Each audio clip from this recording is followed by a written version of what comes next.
Hello, this is your host, Todd Lewis of the Prize of Folly podcast. Don't forget to like, share, and subscribe and hit the notification bell. Don't forget to follow me on Twitter, Telegram, Facebook, and Locals. And you can support me on Subscribestar, Buy Me a Coffee, and Locals.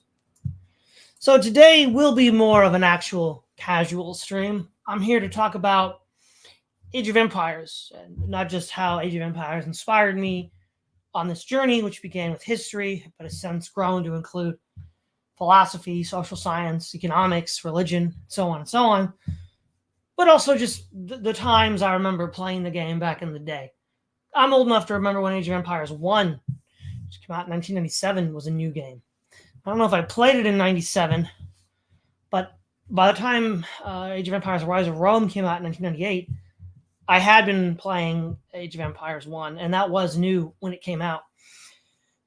So one of the interesting things here about Age of Empires, at least from my point of view, was when you got the game, there was, of course, the game manual, which described the rules, and the map, and load saves, and all that stuff. But at the end of it, there was a sort of tutorial, or not tutorial, a sort of mini history of the civilizations that were available. And this would have been Civilization 1, and this would have been before Rise of Rome. So it included the Chosin, the Shang, the Yamato, the Assyrians, the Egyptians, the Hittites, the Greeks, the Minoans, the Phoenicians, the Babylonians, Persians, and Sumerians. And then, of course, with the Rise of Rome, we get the Carthaginians, the Macedonians, the Palmyrans, and the Romans.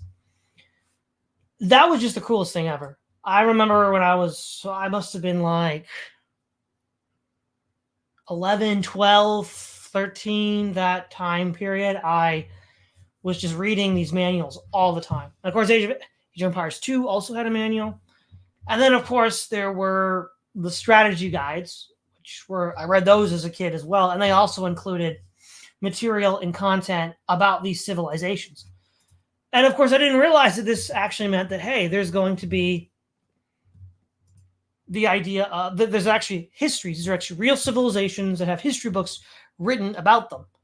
And so when I figured that out, that was even cooler. And I just spent hours and hours and hours of my teenage years just reading about initially ancient civilizations. And of course, as a Christian, I was already exposed to the Bible, so with ancient civilizations there.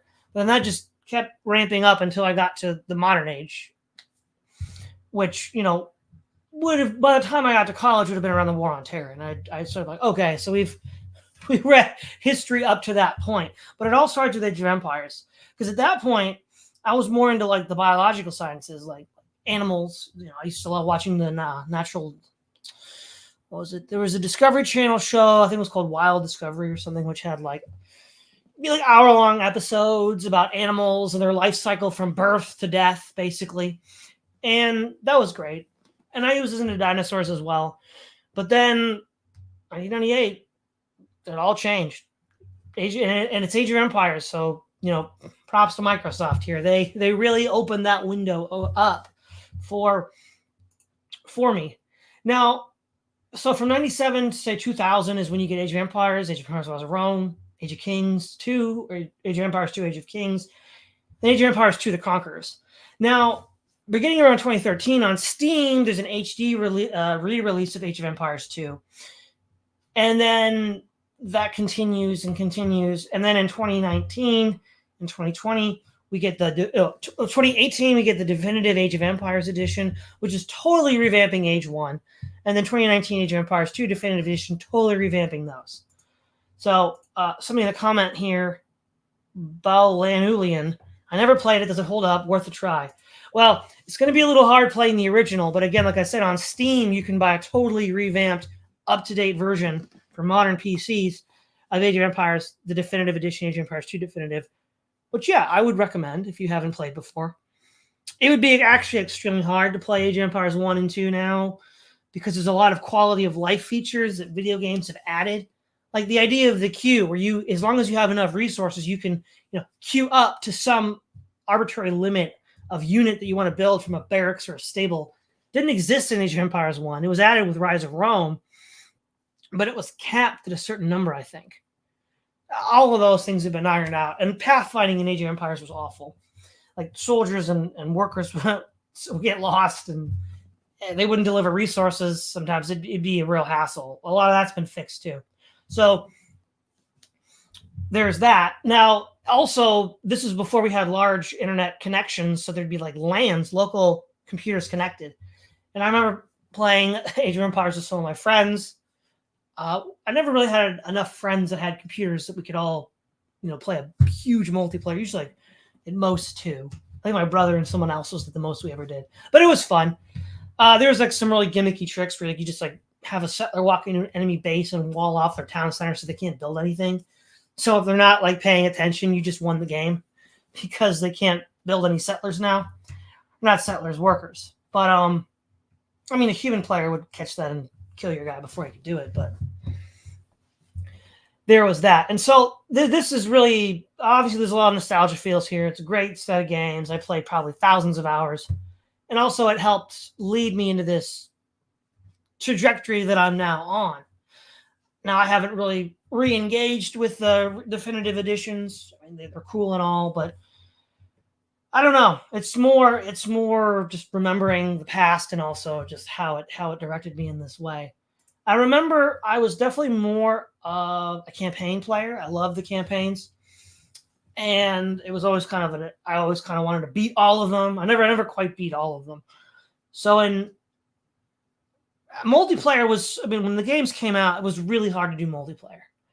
And then on Steam, when the definitive edition comes out in 2014, the multiplayer was trashed with lag and all sorts of nonsense. So I didn't even do it then because, the game would just lag out, people would drop. Or one of the weirdest things that ever happened in Age of Empires 2 was I was playing with a friend and none of our units attacked anybody. We just lost by default.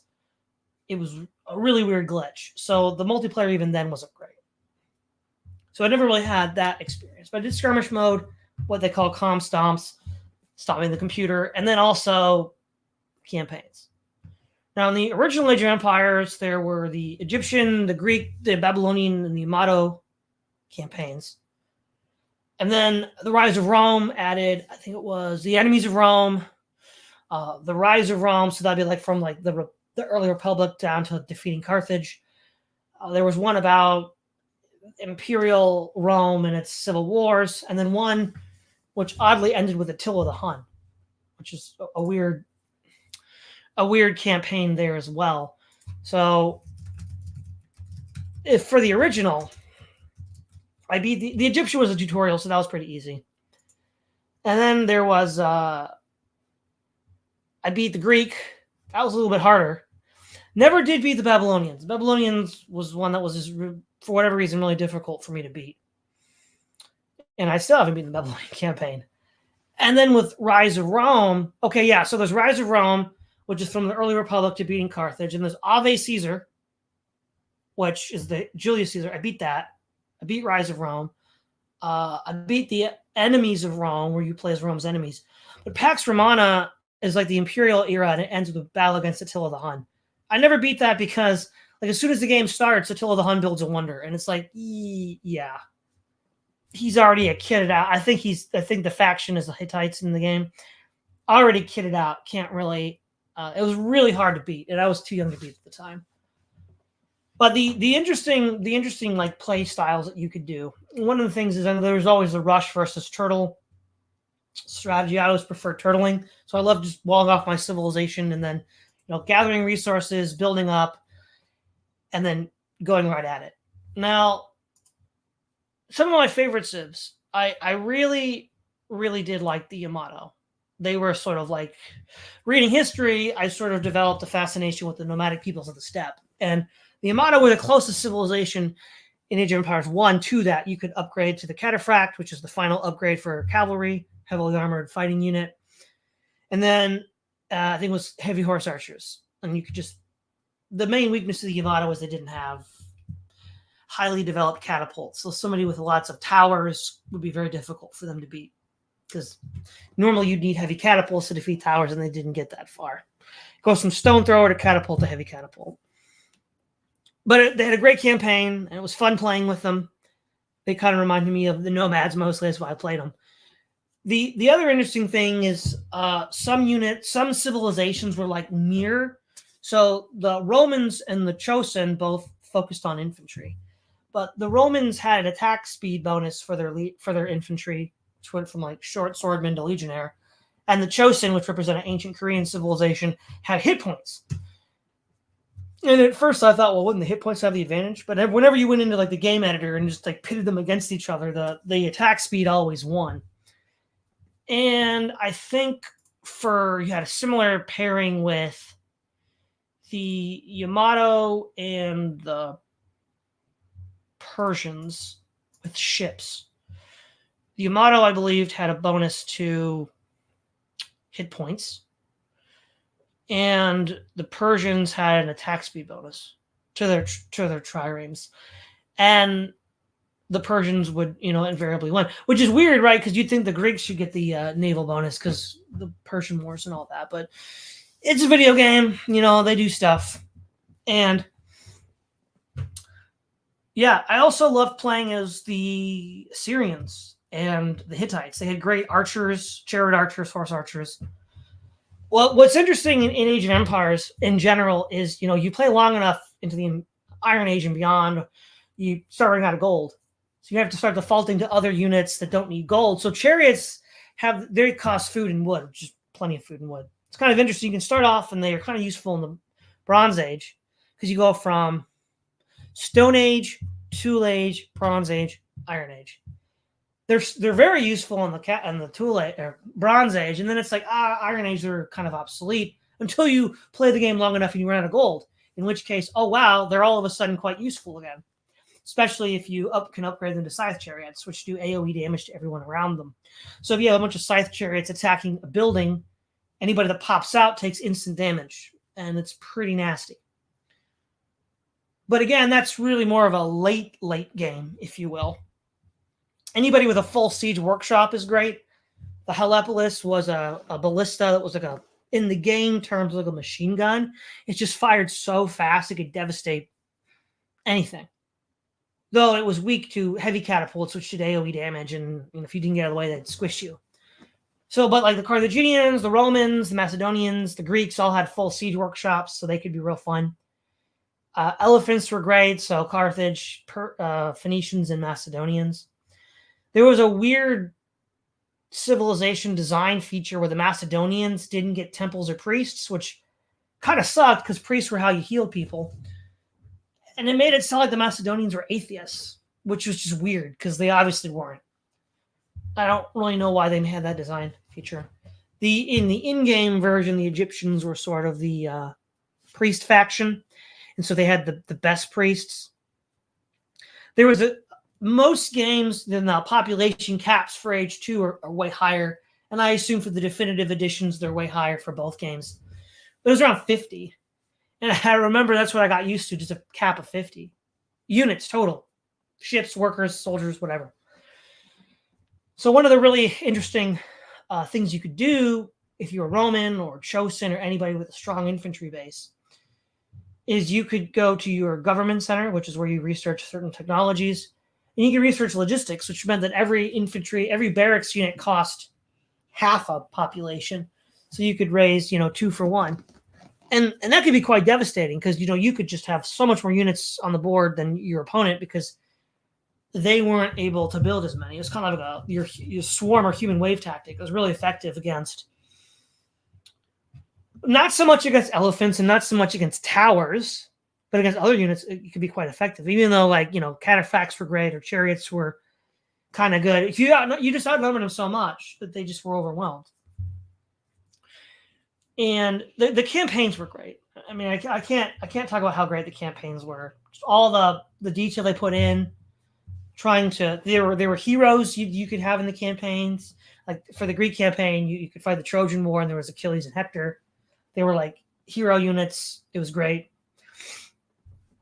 And archers, see, if you played Age of Empires 2, you actually there's 2 types of armor you could upgrade. You could upgrade like shock armor or like pierce armor for arrows. In Age of Empires 1, there really wasn't a lot of pierce armor upgrades. So, I mean, technically, even like your basic bowman could just swarm and take down a legionnaire or something, or even a hoplite, because they just didn't have enough pierce armor. And there was hardly any ways to upgrade it. So, and I think that was probably adjusted for in Age of Empires 2. Rise of Rome also added the camel, which is an anti-cavalry unit, and the fire ship, which is an anti-ship unit, and the slinger, which is an anti-archer and tower unit. It had a very high level of pierce. And the slinger disappears in favor of the skirmisher, but all of those basic principles are included in Age of Empires 2 right out of the gate. What's unique about Age of Empires 1, again, it's so early in the game that in the iteration of Age of Empires, even with the expansion Rise of Rome, there are no unique units. There's nothing like the castle, though there are unique civilization bonuses. So we're talking like really bare bones. But even with all that, it was great. You know, having your villager mauled by a lion really kind of sucked, especially if it set you behind in the campaign or the skirmish. But I had to say that my playstyle tended to revolve around either building a cavalry force, that might be chariots, like if I was Assyrian, or cavalry and counterfacts if I was Yamato, backed up by archers, whether they're chariot archers or horse archers. Or, on the other hand, lots of siege units. So like Helepolis and heavy catapults for splash damage. Or also elephants. I did love Carthaginians and the Phoenicians for that as well. One of the fun things that you could do was like pit units against each other in like the game editor and just see who would win. And it turns out that like the elephant archer had so many hit points that he could go toe to toe with a Helepolis and win, but it would almost be dead. Because really, it's rate of fire that was like the definitive advantage in that game. If you had faster attack speed, this is devastating. So that and the number 2 would be AoE. If you had AoE like elephants, scythe chariots, or catapults, a lot of damage. Nasty stuff.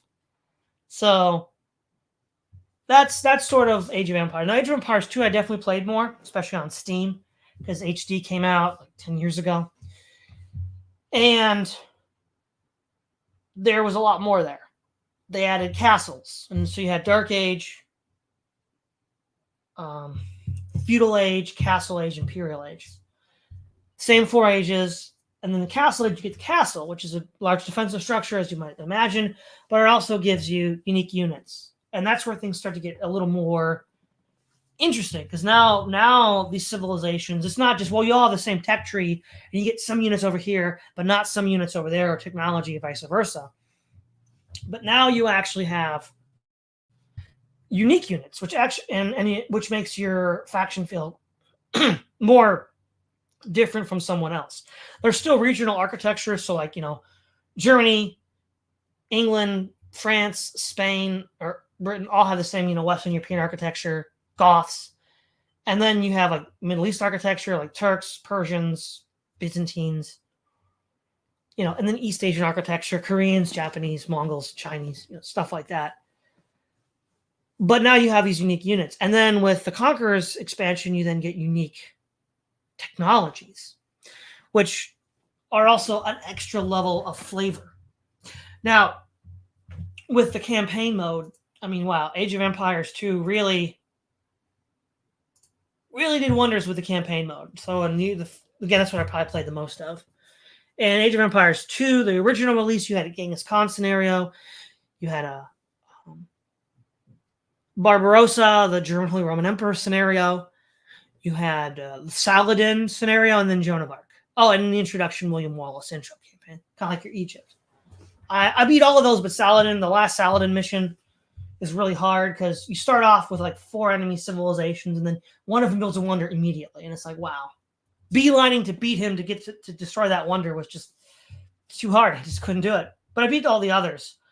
Probably the hardest one that I did beat was Genghis Khan. The final couple of Mongol missions are a real bear. I mean, there's one in China where you get, again, the wonder problem. That can be challenging because it forces you to rush to knock out that enemy civilization's wonder. It kind of upsets your timetables in other ways. And then with the Conqueror's campaign, they added, or the expansion, they added a campaign for El Cid, for the Aztecs, which is kind of an alternative history where they win and beat the Spanish. That was a very weird one. And then they add Attila the Hun. Now, the Attila the Hun was a greatly done campaign. Might have been one of the best, actually, that they put together. But And then discrete individual scenarios called the Battles of the Conquerors, which were like famous battles from history, like Hastings, Agincourt, Monskert. I think I beat almost all the Conquerors battles.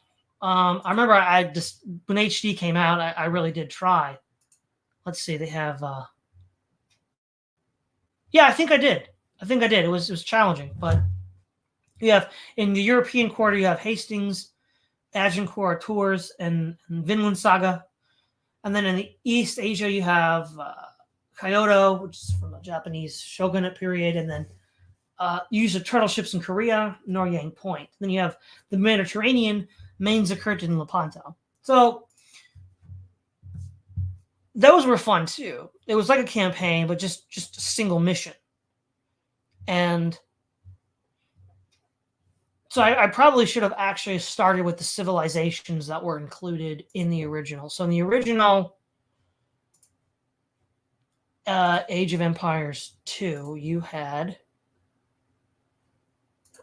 from Western Europe or Europe proper, you had the Goths, the Franks, the Britons, and the Teutons. From East Asia, you had the Mongols, the Koreans, the Japanese, the Chinese, so that's now 8. And then from the Middle East, you had Persia, Turkey, and Byzantium. And the Saracens, so you had 12. 1 from the Middle East, 4 from the Middle East, 4 from East Asia, 4 from Europe. And then the conquerors added 5 more. They added the Huns, the Spanish. Oh, they added the Koreans, right? The Koreans weren't originally East Asian; they were added, and then the 2 East Asian, the 2 New World factions, the Maya and the Aztec, and that was really interesting too. So when it first came out, I was like, oh wow, I'm going to play it like Age of Empires 1. Didn't quite work that way, right? The equivalent to the Ballista Helepolis, the Scorpion, wasn't nearly as powerful as it was before. So I was sort of sorely disappointed that it couldn't just, mow down my enemies like a machine gun like the older Helepolis did. The Onager, the Siege Onager, operated much like the heavy catapult, lots of splash damage. Kind of slow and unwieldy, though. And then other elements. So the Elephant and the Cataphract, which used to be units that multitude of factions could build. So in Age 1, the Macedonians, the Carthaginians, the Phoenicians could all build elephants. There might have been a few others. And then the Cataphract could be built by the Persians, the Amato, the Macedonians, and more. But now they're no longer a part of the tech tree. They're unique units. So the Byzantines get Cataphracts in Age of Empires 2, and the Persians get elephants. And then nobody else can. So that was a bit disappointing because I love those 2 units. And I'm like, well, I guess I got to play Persians and Byzantines if I want to use those 2 units. Horse archers remained. The Paladin is a heavy cavalry unit, which kind of is a stand-in for the old Cataphract. Pretty good stand-in. It works out well. I also was disappointed by the Spearmen. I'm like, oh yeah, Spearmen, they're like the hoplites. So these like tanks that just walk around and can take on an elephant. And then these like, wimpy little guys you have to build in swarms to counter heavy cavalry. And I'm like, oh, that didn't work either. So they really redesigned how all of these things work. The Hoplite tree, the Academy, was really unique. These were just very slow, tanky infantry. They were a lot like the Teutonic Knights that the Teutons would use. These slow, heavy tanks. Whereas like the polearm units in Age of Empires 2 are just like counters. They counter cavalry. And it took me a little while to figure that out when I first started playing. I'm like, wait, these are not playing the way I expect them to. And then, in fact, certain play styles just don't work anymore because the Academy units have been completely phased out. You can't really build around, the Phalanx unit, which was a kind of heavy, like I said, heavy infantry unit, kind of like the Teutonic Knight. So I guess if you were the Teutons, you could do that. Or maybe the Aztecs or the Japanese with the Aztec Jaguar Warrior and the Samurai. And then also, pop caps were higher, so logistics wasn't as important. You could set them for multiplayer to be as high as you wanted. I think 400 was the limit when HD was out. I don't know if it's any. Man, yeah, 400 was nuts because you'd have like 3 or 4 players on each side. up to 400. So we're talking like 3,200 units. The game would lag like crazy. So it wasn't really playable unless you had a really good internet connection. So again, that's why I didn't do a whole lot of multiplayers of Age of Empires 2. And then, of course, like I said, the elephant and the cataphact were taken off. Fire ships were kept. Camels were kept. The slinger was basically kept and reinvented as a skirmisher, your archer counter. And the and then of course the polearm units become counter units. They become counter to cavalry and elephants, the spearman, pikeman, halberd man kind of thing. Priests still kind of work the same way they usually do. They could be really deadly, and as the human player, I forget the technology. With the technology, you could research that when you had like a team of priests or monks in this case converting, only one of them would have to recharge. So if you had a large enough pool, you could just convert indefinitely and only one of them has to recharge. It was sick once you got to that level of technology and increase their conversion range and everything else. But again, I still love the turtle, build up those walls, build the towers, and then, basically try to, there's also a strategy called booming where you get as many resources together and get to the Imperial Age to get all the expensive cool units. So I did like a little bit of like booming and turtling to get there. And yeah, there was a ton of factions I loved. I loved of the original Age of Empires 2 factions. I love the Britons. The Longbowmen had like a ridiculously long range, and they could just do terrible damage to enemy units before they even got close. And if you played your cards right, they probably weren't ever going to get really attacked, except maybe by catapults or something, or very fast units. The Goths were kind of interesting in that they were pretty terrible all around. But they could spam housecarls and elite their special unit, which was an infantry unit that was very cheap, that had high pierce damage, so it could attack swarm castles and town centers and just raze them to the ground. They played more like the earlier Age 1 factions that could use logistics to spam legionnaires.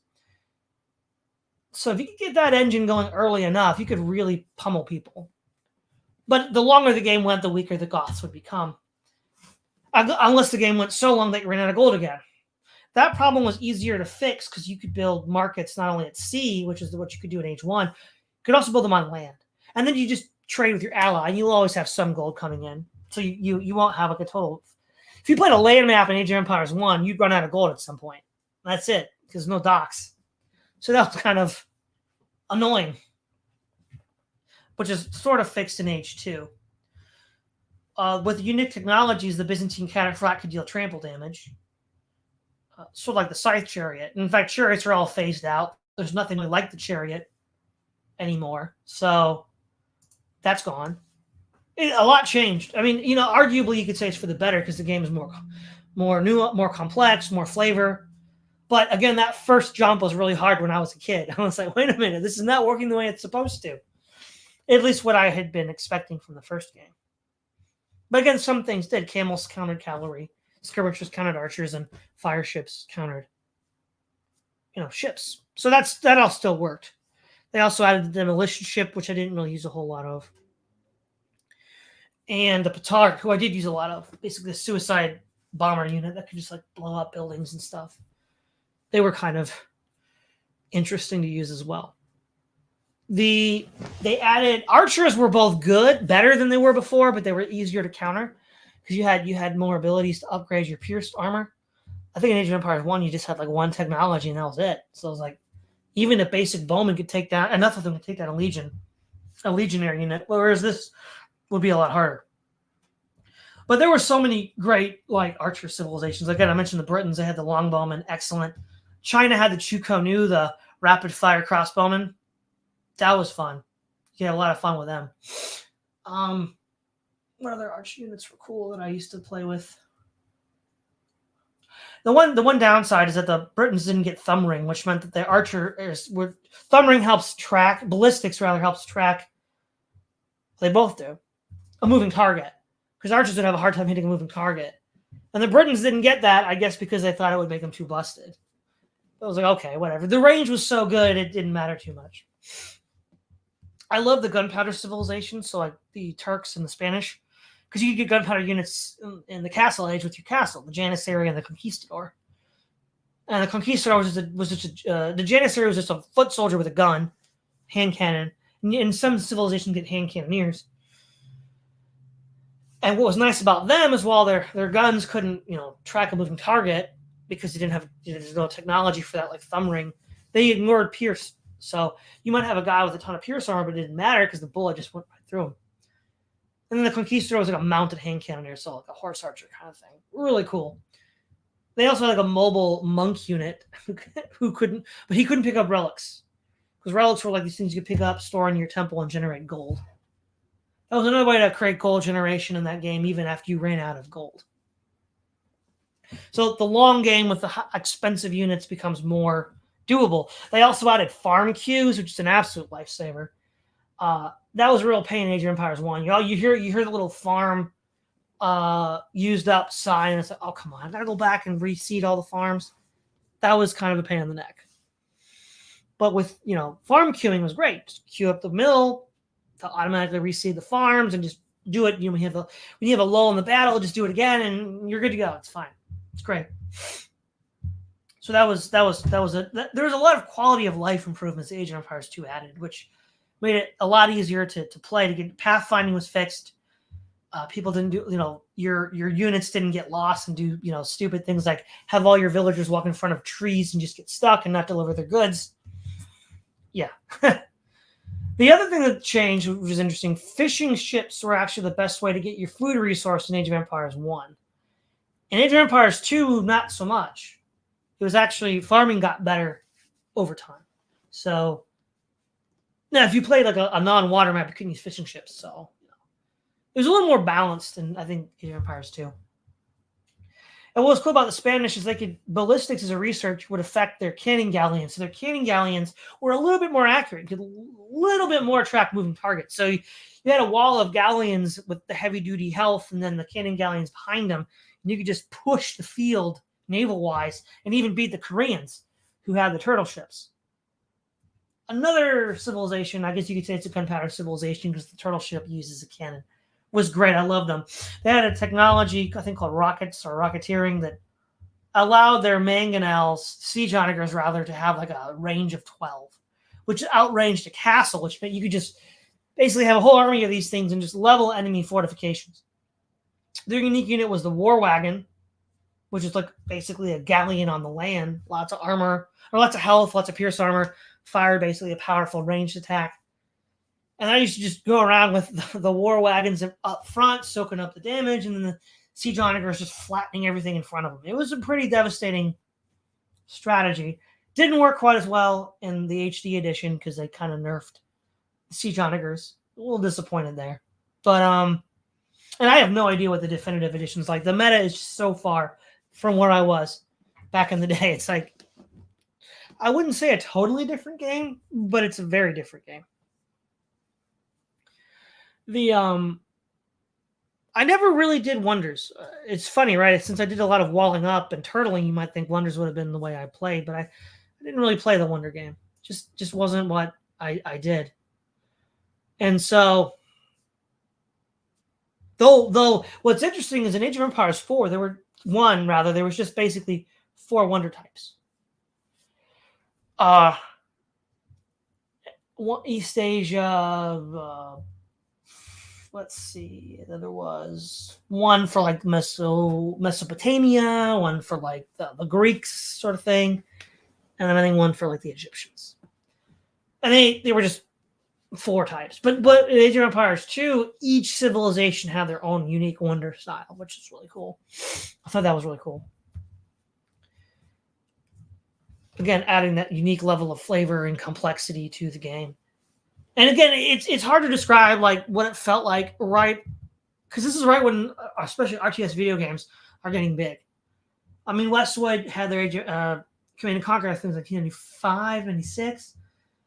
Just a couple years earlier. This is all brand new territory that no one has charted yet.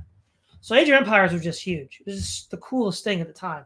Well, that and Command and Conquer, but Age of Empires, because it was trying to be, a sort of gateway into history, and it probably was for a lot of young men like myself, it was it has that. It's not just the nostalgia feels. It actually helped chart a course that evolved far beyond the game itself.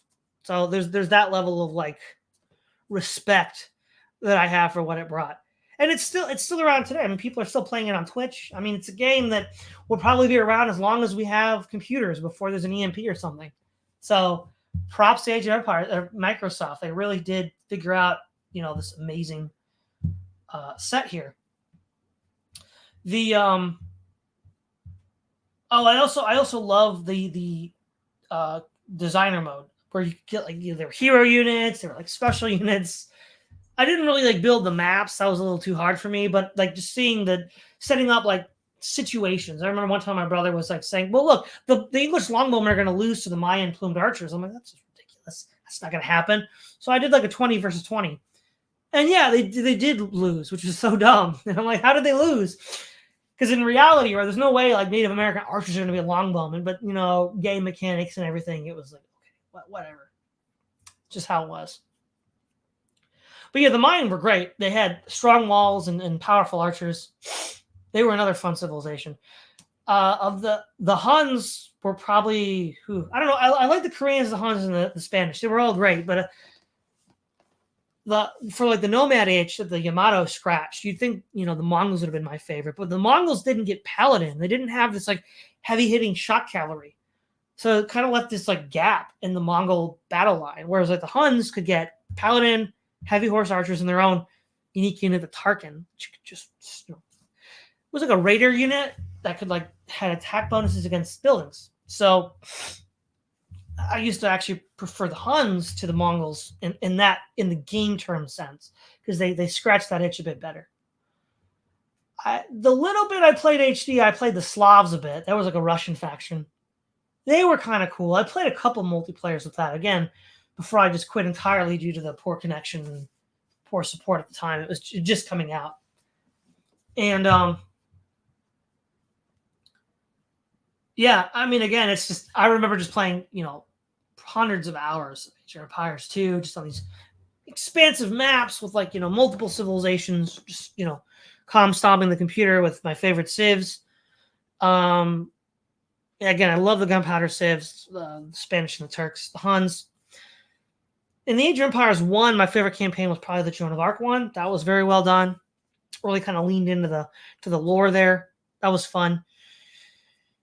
And of course, the Frankish paladins were just complete monsters. So heavily armored. They had actually a line of sight bonus and health bonus right out of the gate, being Franks. So that was ridiculous. Really, really cool. So what were some of my other factions?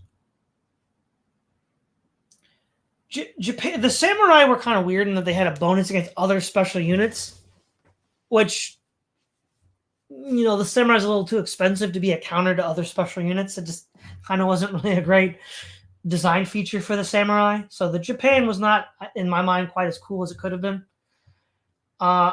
Because I played the Barbarossa campaign too, I got used to playing the Teutons. They were fun. I used to basically just get a bunch of Paladin and Teutonic Knights. The Paladin would go around and smash things because they were fast. They could hit and run. I think the top 3 tier Paladin factions would have been Franks number 1, Persia number 2, and then the Teutons. And then use the Teutonic Knights to move in and finish everything off, and back both of those up with like heavy catapults or siege onagers, or eventually trebuchets too as well. So there was, because the scope of Age of Empires 2 basically is like late antiquity. So Attila the Hun is like 450 AD up until, well, at least in some of the East Asian campaigns. Well, also they had the Lepanto, 1571, the early 16th century. So there was a lot of scope there for stuff. So you have like the tail end of antiquity. You got the Persians, the Byzantines, the Goths, the Huns, right up until like early modern times, and some gunpowder units. I don't remember if they fixed it for HD or definitive, but the Britons didn't get cannons, which I thought was kind of silly because in the 100 Years' War, the Britons did have cannons. French just had more. Okay, we have a lot of people in the chat. Let's see if we got anything here. GF, hello. Seems like an interesting game compared to Europa Universalis 4. It's more direct on managing things, it seems. Yeah, Europa Universalis 4 is more of a strategic-based game, big picture, standing back, all that stuff. Jonathan Gibson, Cavalry Archer is my fave. Absolutely. Great in both versions of the game. Just hit and run, man. It was great.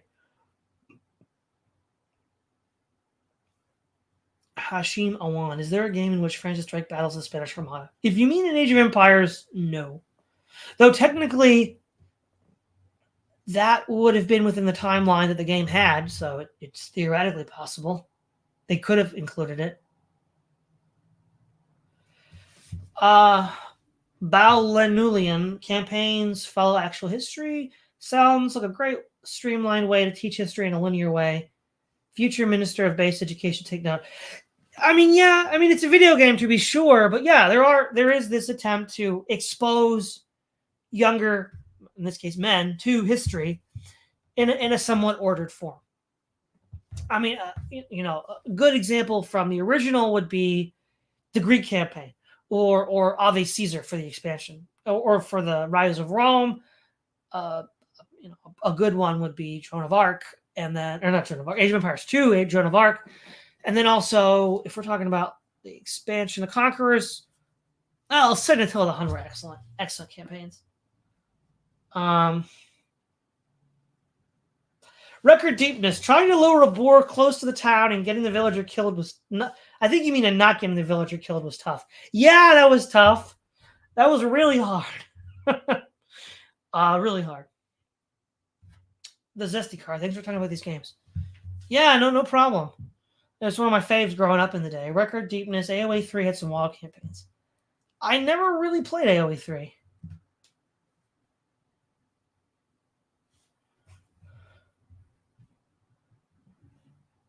Tennis Teuton. Oh, the Cataphract. What a fantastic tool. Syrians 2, I think. Yeah, the Cataphract was so good.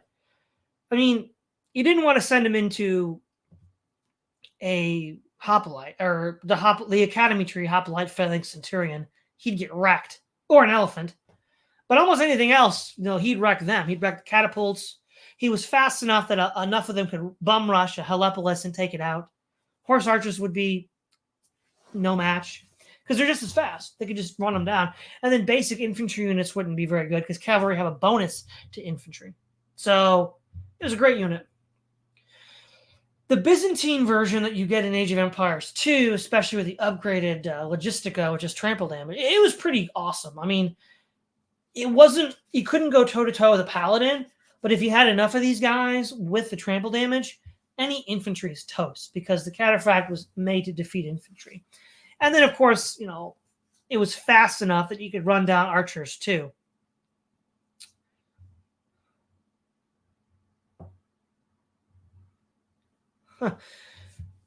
Tennis Teuton. What kind of sucks are the priests in AoE 1? Colossally inefficient, expensive like hell. Well, I don't think that they could. You have the technology to only have one of them recharge. So there's that. Which added an H2, which makes them far more useful.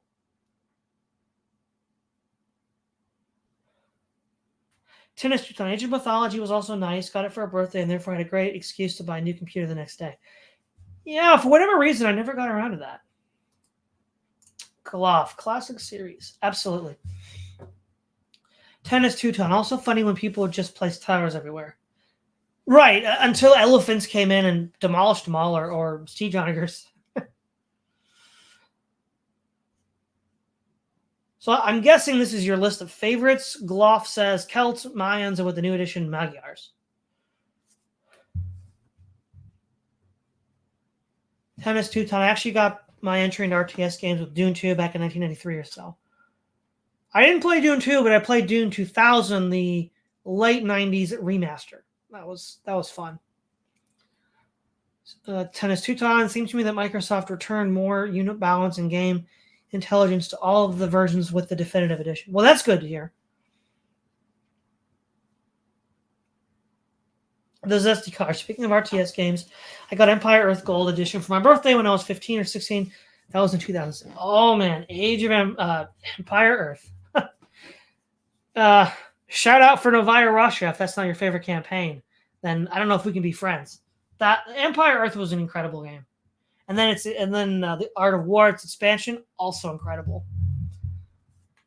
Let's see, Obadiah Vanda, Love Me My Age of Empires. Yep. Record Deepness, Teutons are my fave. Awesome. So for everybody who's still in the chat, write down your favorite civilizations from Age 1 and Age 2, and why. Let's see. Record Deepness, Teutons are my favorite. Hashima 1, did it have ninjas too, assassins? No, nothing like that. There were no ninjas or assassins. Let's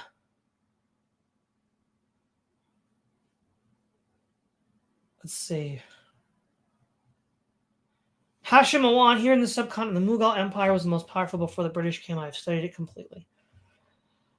I know with the HD and definitives, there was an edition which included the Indians, which is a big catch-all. I don't know if that actually includes the Mughals. It might.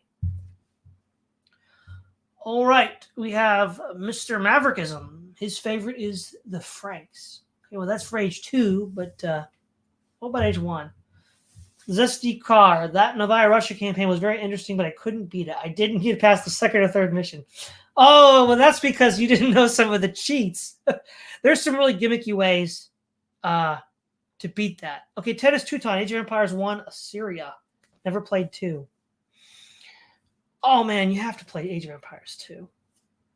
So, yeah, for the third mission of Novaya Russia, I think that's where you have to defeat the 2 European capitals. And they just have gobs and gobs of ships.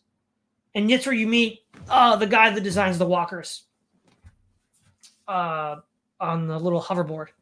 Yeah, I just this is stupid. I just built an airfield full of atomic bombers and just flew them to the 2 capitals and nuked them.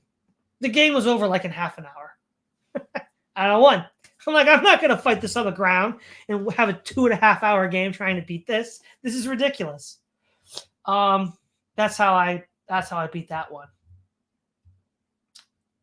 Tennis Teuton, Assyrians had access to almost every weapon. By weapon, do you mean upgrade or units from buildings? Like the stable, the academy, the barracks? Not quite sure what you mean by that. But yeah, Assyria was a great civilization to play. For the chariot game, well, Egypt was the best, I think, but I also played them and the Hittites. Obadiah Vandal, Dost Front RTS is an upcoming RTS that is on my radar.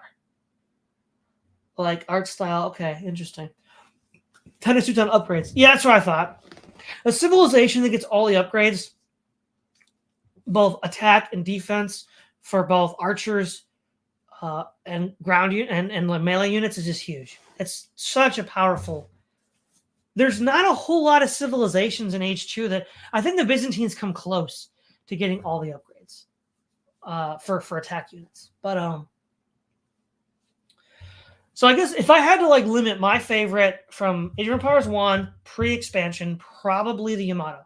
Age of Empires 2, Age of Empires 1 Rise of Rome, probably Carthage or Rome. The Palmyrans were fun because you could upgrade their villagers to be actually effective fighters. They started with armor, and if you gave them the jihad upgrade, which you get from the government building, they could do a lot of damage. Plus, I think they were more efficient at gathering resources. So building a villager army was kind of fun with the Palmyrans. Age of Empires 2, initial favorite would have been the Britons, the Chinese, and the Turks. And then with the expansion, the Koreans, Huns, and Spanish. I mean, there's a lot of good factions in that game. Tennis Teuton, you can do a fast raid strategy with slingers or chariots in AoE 1. In that case, you take a fast-growing civ. Yeah, no, raiding was really good if you could set it up and prevent the other guy from developing at all, really. But as far as the multiplayer game, this was long before effective multiplayer existed. And when it was starting to be existing, at least for H2 on Steam, it wasn't very well supported, and I had other things going on and haven't really gone back since. But I kind of have to go back to Empire Earth. I got to figure who brought that up. Oh, yeah, the Zesty car. That's just so cool because the original campaign, you had the Russian campaign, Novaya Russia, with Grigor Stoyanovich and the Cybers. You had a German campaign, which, believe it or not, allowed you to win World War II by invading Britain. I kind of don't know how they got away with that, but that was it. There was a great campaign and a British campaign, all of which were amazing in their own ways. And then in the expansion, you had, was it the Conquerors? You had the Americans in the Pacific. You had Rome, and then you had under Marius and Caesar. And then you had the Space Age China. I never beat the Space Age China one. There was a glitch somewhere along one of the missions, or I didn't know how to do something. But yeah, the other stuff was great. And it's kind of like Age of Empires, but it's different in that it goes from like the Stone Age to like the Space Age. It's not like limited to one era. So in that regard, it's a little different, but it's using the same play style. And since I brought up Age of Empires, it's also worth bringing up the Star Wars clone called Galactic Battlegrounds. That was literally a direct clone of the Age of Empires playstyle. It added air units because it was Star Wars, and that was great.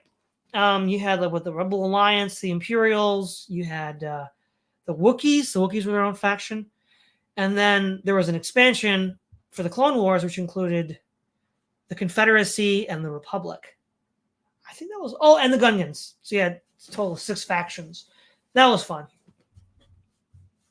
In that it was essentially Age of Empires, but Star Wars, and they had air units, and the air units are actually done pretty well. You think, well, wouldn't that be hard? But no. All right, record deepness. Persians are my favorite in 1 because I loved elephants. Okay, yeah, sure. Carthage and Persians are the good elephant faction. My other picks for 2 were Britons, since they got a lot of upgrades and good archers, and Celts for their good onagers. Okay, cool. The Zesty car. Hey, the Galactic Battlegrounds game actually uses the same game engine as Age of Empires 2. Yeah. Yeah, it was one of those little gems that kind of got forgotten. I mean, it really is just an Age of Empires clone set in Star Wars. But they added things like energy shields, so what you counted as 2 health bars. So what you had to do is you had to do direct damage to the unit to reduce the shield before you actually could destroy the unit if it had shields. And then those shields would regenerate if they weren't being attacked. The sort of idea of like relics and temples and priests were replaced, or monks were replaced by Jedi temples or Sith temples, and Jedi and Sith who could take hollow crowns, which are relics, but they could also fight. And I think they could also convert. So they were just like super monks. It was crazy. And yeah, those were some of the features that were added to that, which was interesting. And shields were just busted. Like if you could get to the level of shields, it really like, so if for the quote classic bad guys, the Empire, the Confederacy, I guess that was it. Yeah. And then the good guys that had I think the Rebel Alliance had shields on their fighters. The Imperials did. But if you didn't have shields, you're done. Just get out of the way, man. It's over. That was an interesting feature. Also, the equivalent of cows, or the equivalent of boars, I think were I forget what the Star Wars version was, but they you could actually put them in your mill equivalent, and they would generate food. Like you were like breeding them and eating them. You didn't even need farms. You could find nerfs. Nerfs. You wouldn't even have a farm if you could get enough of them, which is interesting. Let's see. 10 is too tall, but in general, I like the earlier versions better. AoE 1 is simple and fun. AoE 2 probably the same. Gotta try. Yeah, I would highly recommend. AoE IV I tried, but it feels like you need to be a serious strategist all of a sudden. So a little less casual. Okay. I never played Age of Empires 4. Record deepness. I agree on AoE 4. The game felt overbalanced to me, like they sucked the fun out of it. Huh.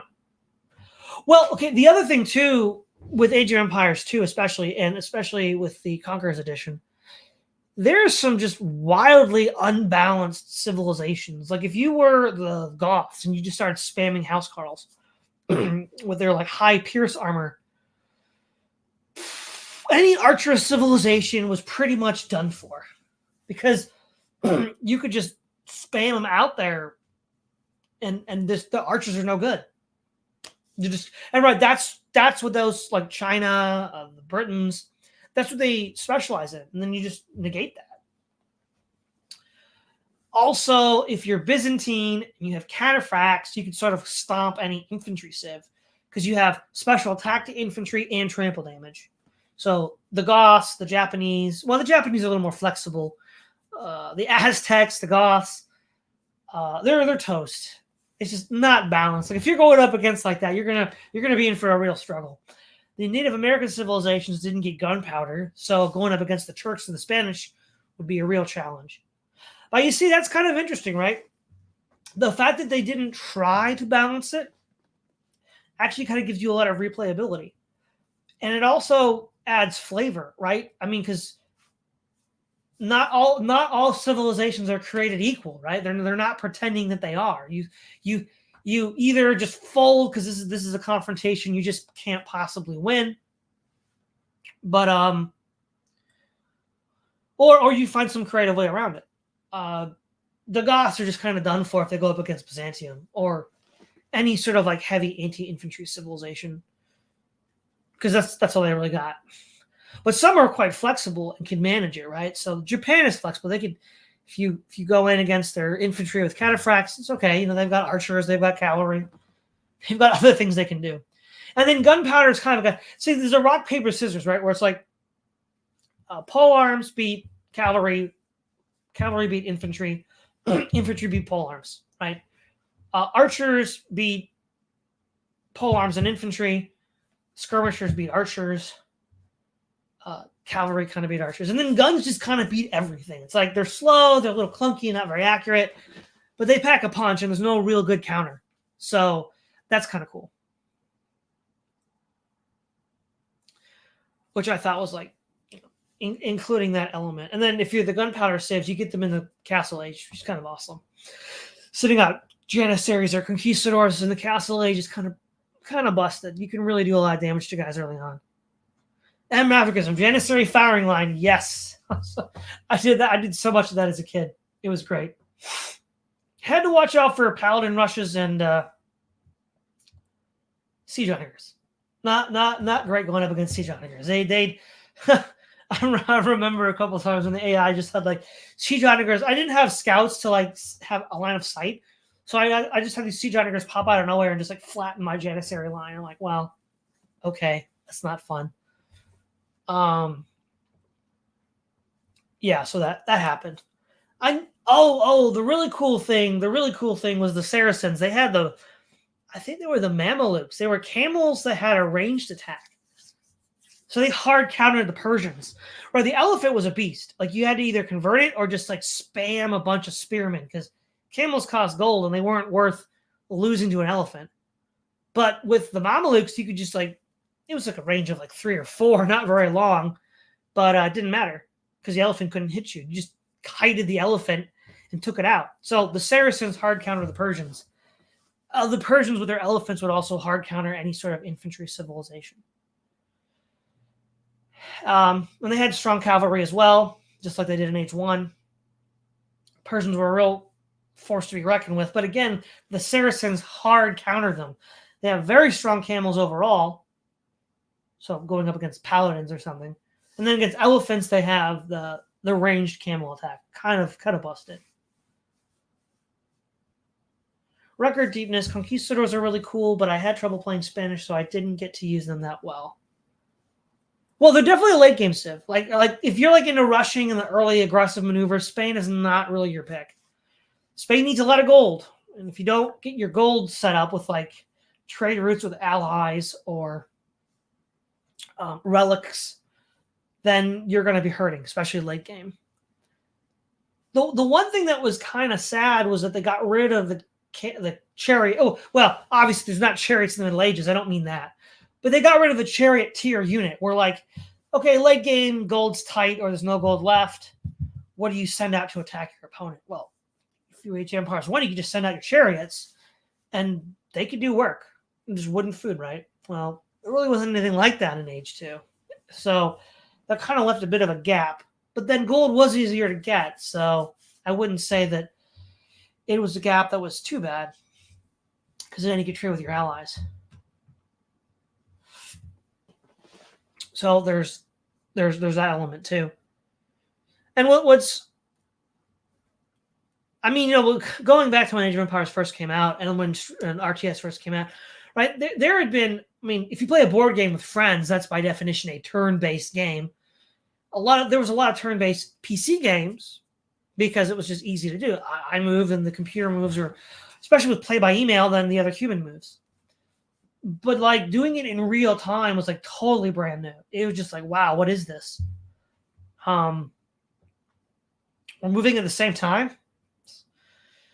I think the only way you could do that with like a board game or with an older turn-based game is you still have to have turns, but like you'd have to have both sides plan a turn and then activate it at the same time. So the planning phase is separate, but the activation phase would be the same. And that's how a quote turn-based game could simulate real time. Which I think there's some that have done that, but not many. Record deepness. Yeah, I liked feudal archer men-at-arms, and generally I tried to end by castle. I can't really control my units if the game went late. Oh, man. Yeah, if the game keeps on running, that's... Well, see, I always liked the late game because that's where all the cool, expensive units were. So I didn't like the rushes as much because I didn't get to use, gunpowder units or elephants or, well, if I was Persia, paladins, all the cool stuff. So I was kind of more of a late game guy.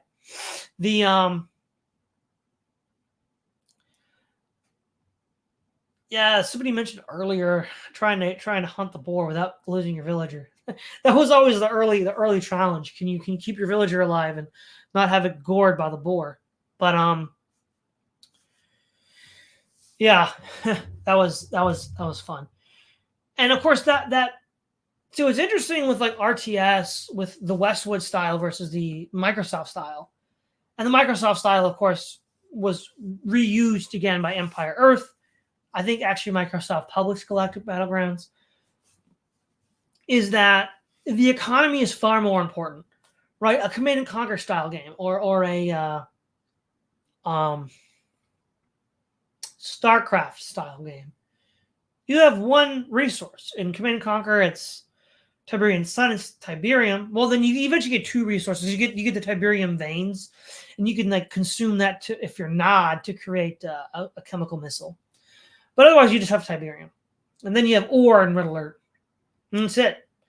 Then I think you have crystals and gas in StarCraft. And there really isn't like a huge... I mean, economy is important. You need it to produce units, but it's not complex. Age of Empires has food, stone, gold, wood. That's a lot of resources. And there's different ways to get it. Like you can get food by fishing, by farming, by hunting. There's only one way to get wood. Only one way to get gold. Well, actually, there's multiple ways to get gold. You can mine it. You can trade for it with the market, either directly by selling resources or by creating wagons, and then or trade ships if it's a dock, and then relics. So there's actually multiple resources and multiple ways to get some of these resources. And I guess all resources can be exchanged for on the market, which is kind of interesting. So that was a much more mature, developed game. There was also, I did play when it came out, Age of Empires Online, which was in 2011. It was kind of short-lived. It had a lot of potential, but it didn't really end up living up to it. The Greeks were just kind of ridiculously OP. We never got to the Romans. They had the Greeks, the Egyptians, the Persians, the Celts, and I think the Norse. But now the Norse got in there. It's supposed to be ancient civilization, but it had, like I said, it had a lot of potential. It included fortresses as your castle, but it just didn't. It just didn't work out in the end. I don't know why. I think they were. It wasn't just a single release game. It was like trying to be one of those like mobile games where you had to like constantly put in money, pay to play kind of stuff. It wasn't just like buying a finished product. I think that's partly what took it down. But I did clock in a bunch of hours as the Greeks, and they had like siege weapons, the heavy cavalry. They're called the Hipparchus, I think, or something. It was interesting, but it just didn't quite live up to the expectations, which was kind of sad. And then when it stopped being supported, I'm like, wait, I bought this game that's no longer supported now? It's kind of a ripoff. Give me a break.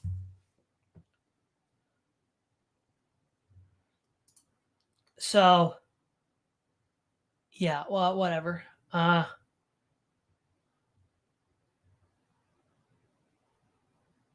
Yeah, so 2014 was when they shut down the servers. Like, come on, man. That was ridiculous. It just didn't work out.